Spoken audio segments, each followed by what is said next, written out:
I'm Allyn Lord, and that's spelled A-L-L-Y-N, but I go by Al frequently.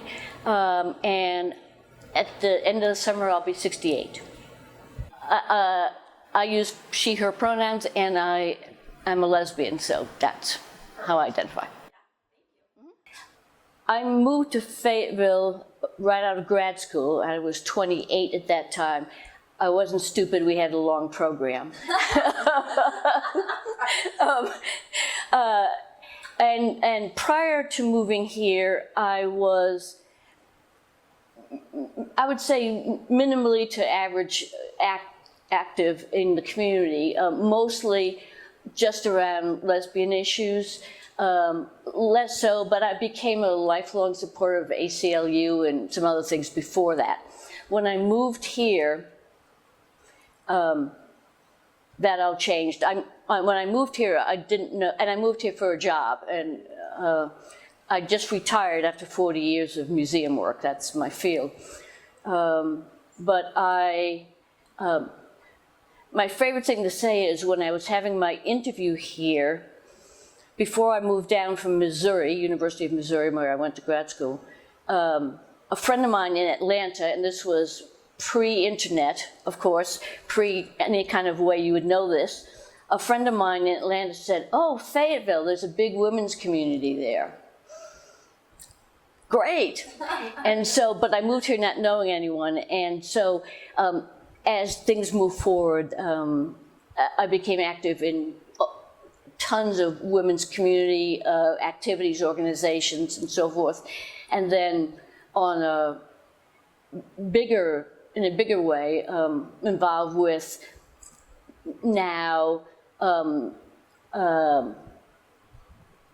nothing comes to mind, but Planned Parenthood, a lot of the larger organizations, being a member, and when there was something local or regional, went to that usually. As I said, when I moved here, I thought Arkansas, a couple of years I'll be out of here, and then I ended up loving it for many reasons. The women's community among the many reasons. I have not been very active with Spinster Haven, but I've been a member almost since the beginning. I paid my dues and so forth. Probably everyone would say the same answer as me, which is community, is a sense of belonging. Many people would say, and I guess I would too, family. Especially for lesbian community. But it also for me, and probably because I come from a history background, I think it's a way to find your place in time and also getting a sense of place, which I think for women's community, that's really important. Especially starting in the 70s and going forward, but more so then when, again, before internet and a lot of connections could be made that way. And having my friend tell me that about Fayetteville before I moved here made me excited. And as it turns out, when I came for my interview, they gave me a few, and that was at the University of Arkansas Museum, my first job, so on campus. And they gave me a few hours to kind of look around, and I had read someplace about a women's center, and so I saw the address, so I went to the student union to get on one of the buses, and there was a student waiting for the bus, and I said, "Do you know if this is the bus that goes to the women's center?" And he kind of went, and so I got on anyway, and I got off at the address, and it's a house, which still exists, but it was a house, and it had no signage or anything. So I left. There was nothing there. And it was later I found out, of course, had closed a year or two before that. But I wanted to make connections. The first thing I did was, and those of you who know this will know the story with Lesbian Connection. They have something called contact dikes. And at that point, again, pre-internet, that's what I did. I called the contact dyke here, who is still my friend, who left and came back. She's still my friend. But I started to meet people. I got involved with Rape Crisis because I had been involved in Missouri, and so that was one way I met my first real friend here, who was still actually part of my extended family. Coming in, I started hearing these stories of different organizations and things that had happened or were happening. And so I started learning a few things, and because I was involved with the local NOW chapter, we were discussing Women's History Month in March and thought, you know, what could we do? And I said, well, here's my deal. I'm new to the community, but I hear about all these organizations that existed or now exist. What if I put together this program? And so I ended up doing a program at the city library where I had one woman representing each organization that I could find out, just stand up and talk about it, a little bit about its history. And because I wanted to know as much as anything. And it was, I mean, the room was probably about as big as this house altogether. And they put out maybe 3 dozen seats, and they were all taken, and it was standing room only. People were packed in, you were coming in. And I thought, what? And it was amazing. And that's how I learned about these organizations. And it was because of that years later, when Dr. Zajac moved to town, she moved in 1990, I believe, or soon thereafter, someone mentioned this, and she was interested in it. So she's a sociology professor. So she and I got together and said, let's do this oral history project. And we, because of her background, we did it through talking about the history of organizations rather than individuals. And that's how our 2000 project report came about. But it was all started because I was interested in, how does this happen? What's the community? I wanted to know more. We started with a list of people that I knew, and Anna did to some extent. And then as we talked to people, the number of interviewees grew. We chose them partially because I felt it'd be better for Anya to do those people who I knew well, so she might ask some questions at that. And I did all of the out-of-town people who lived here but had moved, as well as some in town. And we did not videotape, it was just an audio tape. And we received a grant from the Arkansas Humanities Council, as well as some other money through the sociology department where Dr. Zajac works. She also had some, I believe it was grad students, who helped us with the transcriptions. And at the very end, once we got it printed, we had a, for lack of a better word, reunion at the student union on campus. And I forget how many women came. And we had an art show, we had some music played, Snapdragon Theater presented a production, Goddess Productions presented. There may be a few other things I missed. Oh, we had a couple speakers as well. But the flash memory I have so much is at some point during this, we asked if everybody would assemble for a photograph, and it was on the stairs going up to the next floor in the student union. And it was packed with women. I was, of course, behind the camera taking the photos, but it felt like the best reunion, school reunion that I'd never been to. But I knew all these women either personally or because of their interviews. I felt a part of them, but I wasn't. I couldn't have sat there. In some ways I could, but yeah. It was very helpful for us and in the long run for history, but I think it was also personally significant to many of the women who spoke to step back and look at the bigger picture of, I played a part in this. Yeah. That I didn't even think that yes, I did that, and I was with this, and you'll see that as you talk to the women, I'm sure already. There's tremendous overlap in these organizations, and there's always 1 or 2 key women, but primarily everybody was involved in many things.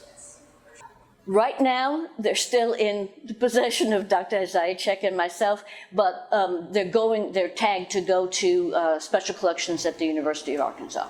I was one of those people who could be targeted when I wasn't at the initial discussion in '88, I think it was, but it was talking about women, lesbians especially, but not all, who don't have a family, or at least a biological family, who maybe don't have a lot of money.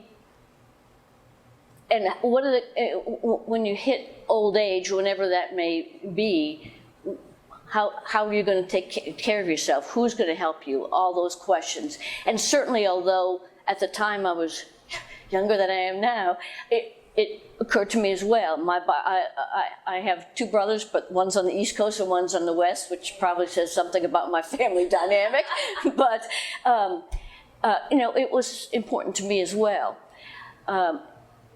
As time has gone on, one woman comes to mind greatly who was involved in the community here, but she grew up, she was an orphan and put in different families fostering.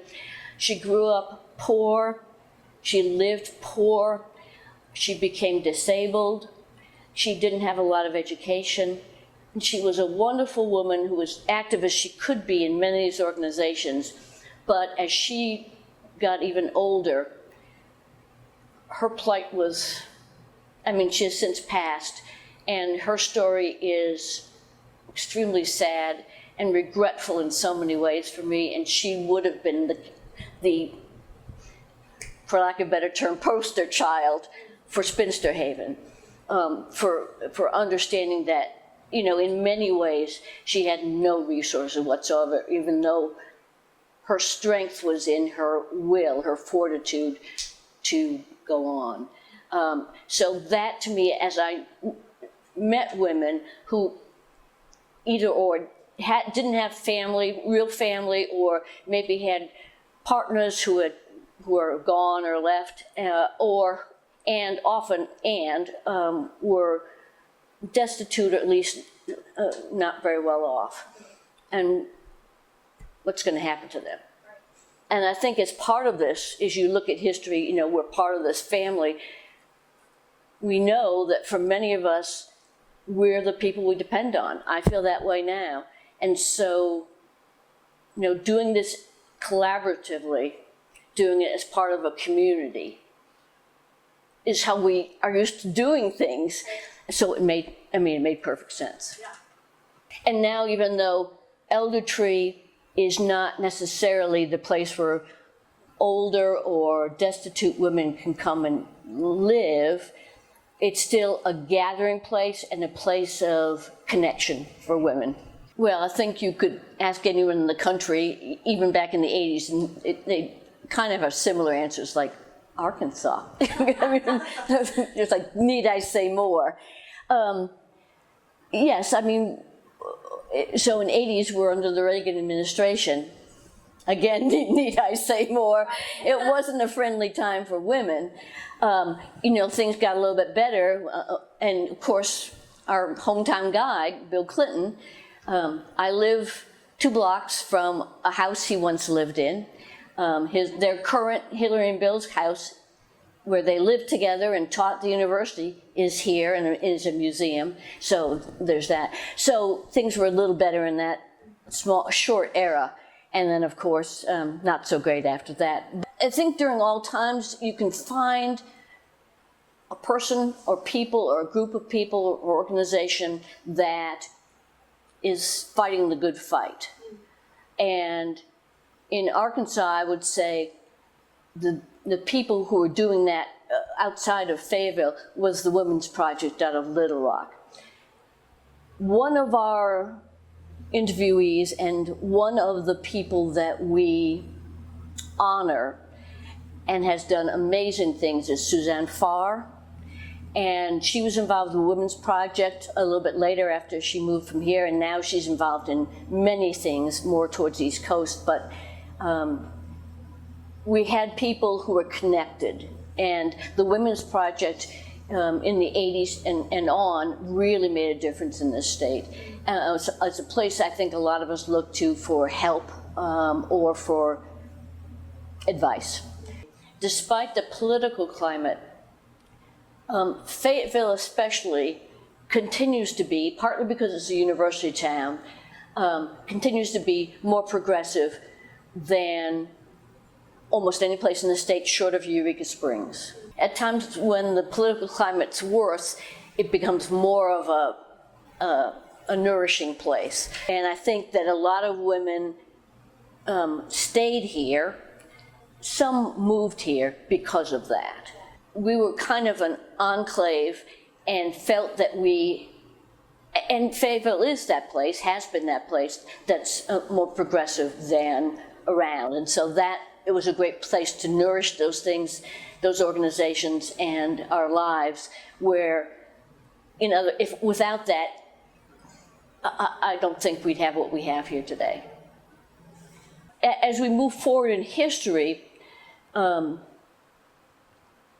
in terms of LGBTQ society, things have gotten, compared to when I was growing up, I could never have believed it's even now where it is, let alone where we want it to be. People got together because if they were queer, they wanted to be with each other because it was not a friendly world out there. And so then it was like, how can we help each other in these organizations? And then, of course, in doing that, we're looking at the wider women's community, not just queer people. But so as the trend of history has gotten, better, I mean, it's odd to have to say this now, but gay marriage, hopefully. I remember the day it passed, looking at myself in the mirror and thinking of myself as a 16-year-old girl thinking, there's no way. I mean, when you went to the bar, it could be, I wasn't in the bar at 16. I was later. But that couldn't have, how could that have happened? So that trajectory that the women's community and the LGBT community is on, despite politically what's happened, I think is reflected in how the community has developed from the 60s and 70s till now. The difficult part of that is because there are more places and more, especially we're talking about Fayetteville, more acceptance of the community. There's fewer organizations that are serving the community because in some ways it's not needed as much. That's the thing about Spinstater, and that need has not changed there so much. But other organizations that were fighting for the ERA, I don't know, that's not happened, and for gay rights, those have not really happened. But the community is such that, and as younger women have come up, the ability and the right to do things has increased, so some of that support is necessary. The reason I went to the Women's Center that wasn't there was it was canceled in 1980, and part of it stemmed from a group that was called the Lesbian Rap Group, because rap groups were the thing, and it evolved into the famous name that everyone knows, Razor Dykes, which we love. And the Razor Dykes, there were people on the right who infiltrated, who recorded some of the sessions, who gave stuff and played things for the university trustees and administrators. That whole thing came, and that. But what was wonderful is the community just, we went on. Yeah. And so you fight against those fights.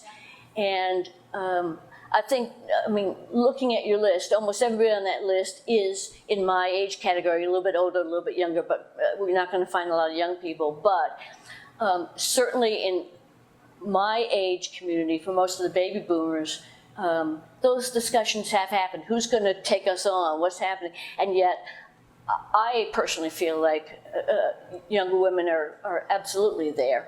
And in some ways, these difficulties, like the abortion issue, can galvanize everybody.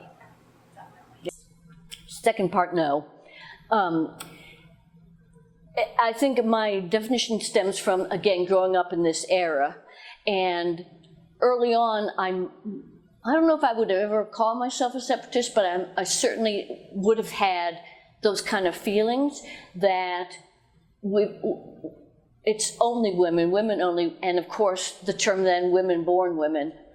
That's Michigan Festival, other things happened because of that, but especially with, it floors me with the rise of, again, based on our history, that all sorts of individuals of all chosen genders can now exist, transgender and otherwise. That to me is a great thing. But I know it's not to some of the women that you'll talk to. No, it's only women-born women. And I think it's sad that those of us who fought for women's rights, lesbian rights, and everybody across the board now say, oh no, just us, not you. That to me is unbelievable. However, I will say that I value women-only space, but I do not have a problem personally with transgender women or other defined women in that space. And I think that's what we fought for. If you said my name to a lot of women in the community, one of the first things they'd say is, one of the things I'm known for is I have done over the course of my time here probably 2 to 3 dozen fundraisers, but they are always game shows. I am a game show craziness. I don't drink, so that's a hard part for me to socialize in that community, especially growing up when it was the bar scene only. And I don't, maybe more so now, but I never felt comfortable kind of doing small talk. So I decided rather than have a party at my house, I'd have this game show. And it would be the couples game. And I recruited at that time 4 couples, which is what's on the TV show. But I'd never done it before. And so many people came that I decided we'd make 8 couples. And then it was wildly popular. I mean, people could drink, but you didn't focus on drinking. You didn't have to focus on the small talk. And the bottom line is, a lot of people like to tell their stuff, but everybody likes to hear other people's stuff. So the couples game was the first thing, and it's been going on for years and years and years, and it's, except for that first year or maybe the second time, it's always been as a fundraiser for Spinster Haven, for the rape crisis, for Women's Shelter, for many of the different women's organizations. In the traditional one, I usually get 8 couples now, almost always lesbian, but sometimes I let them identify however they want to. So sometimes it's former partners, sometimes it's just good friends, but they have to know each other well. They sit in a row. I ask them to give me a little story, a funny or meaningful story that they can share, just a short one. So I introduce them by that. Then I have one partner from each couple leave the room, and Chris Christoffel, who's one of it, had been for many years about my bouncer, and she would keep them away from, so they couldn't hear anything. We put music on in the room, and they stayed in there. And then I ask a series of questions to the remaining partners. We have a couple of people who write on cards, the answers, and then we put them out to each of the partner has the answer on their lap on the cards. We bring back the other couples, and so then I ask the same question of the couple who was in the other room, and then they show what they answered, and so there's a tally board and they get points, and then there's 2 rounds, then there's a break and we all socialize, and then they come back, and then the other person goes in the room, more questions, and then we have a final big bonus point question. And if I was doing as a fundraiser, I asked each couple to put in, depending upon the year, I think we started with $10, sometimes it was $20 or $25. In the early days, the winning couple got to take all of that money. Then as we went to fundraisers, it was more just the ability. I will tell you, however, if you ask anybody about the couples game, there's there's bad information out there. The story is that everyone who wins the couples game splits up. And I will say, yes, some of them have, but at no greater degree than the average lesbian couple anyway. I swear. And some haven't. Some haven't. I've got to say that. But there's been some wariness to play the game because of that. I love that. Here's one of my favorite all times. It was in the early years. And I asked the partner who's there for their answer. And it was, what were you doing the last time your partner caught you red-handed? And so they were, they'd say, oh, I wrote a check on her, something. Sometimes just, I took her favorite candy and I didn't tell her I took, whatever it was. So it comes back. So we get to this one couple. And clearly the woman did not understand the term.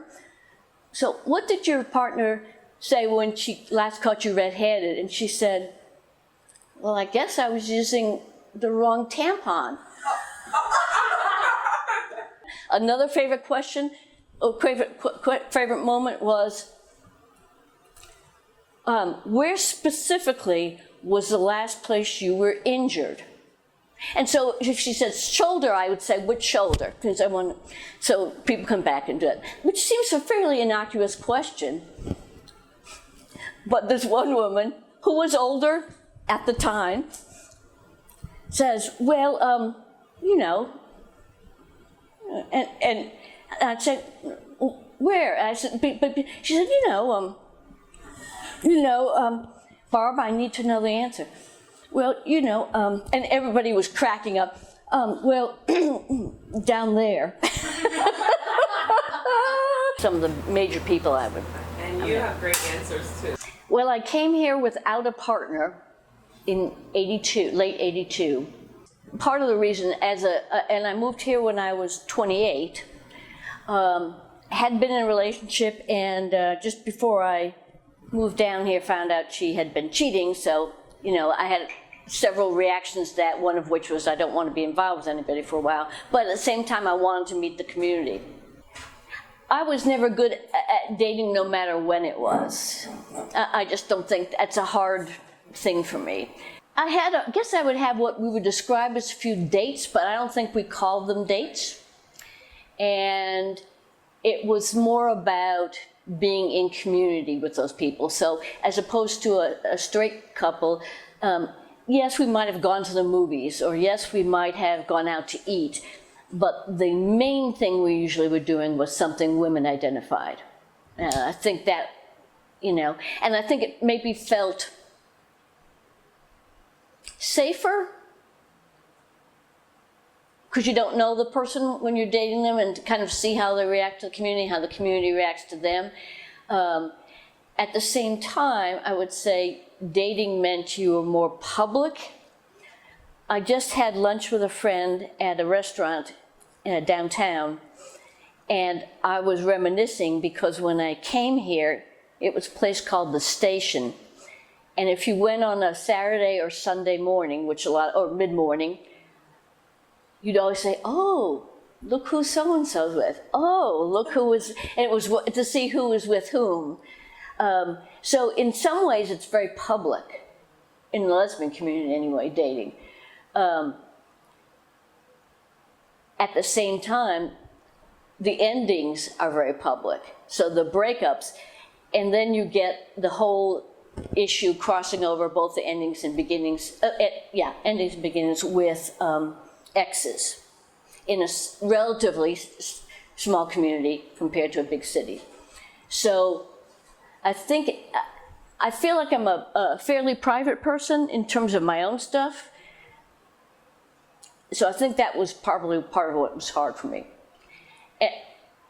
And I think at least in the 80s, into the 90s, less so now, there were a lot of these activities, events that you could go to as something to do.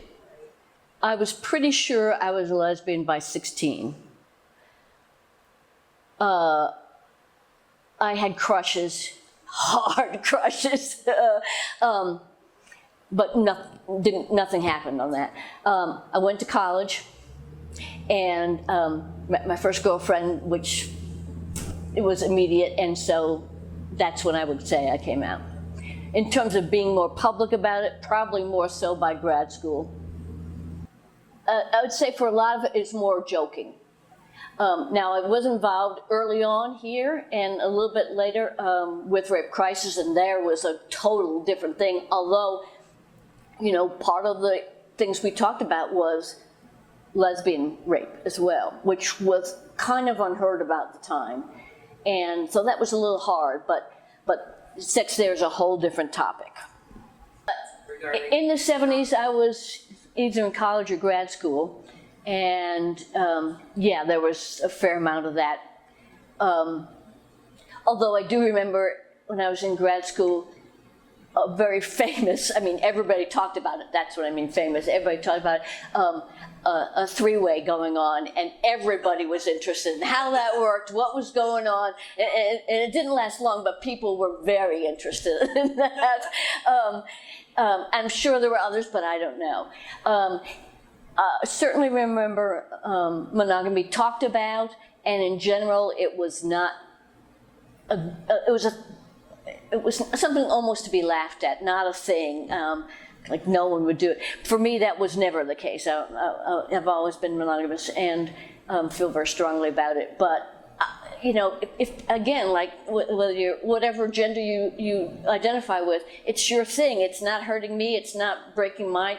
Do it. I mean, do it. That sounded wrong, but it's yeah, that. So I wasn't here in the 70s to get that kind of thing, and I think it was more late 60s, 70s than moving forward. It entered our world because so many lesbians had gay friends who were sick and dying or died, and so many women, not just lesbians, but women in general, were involved in the HIV movement here. And gosh, I don't think I did a game show, but I know we had at least several dances that the funds went to HIV and AIDS. I think a lot of women did not want to talk about it because it was perceived as gay men, and so not our concern. But at the same time, as I said, there's a lot of women who stepped up for their brothers. So I don't think in the community, the lesbian in general, women's community, it was a big discussion issue because some of the separatists, as well as others, it's not my problem kind of thing. And I don't think it was necessarily that cut and dried, or cruel, but I think that was a general ambiance.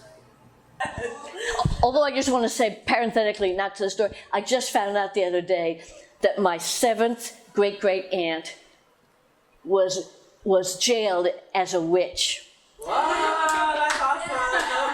I'm so excited, and her daughter as well. And then they released. Not cool for your relatives, but cool like street cred wise. I know. I'm very excited to know it. Just found out. So yeah. So.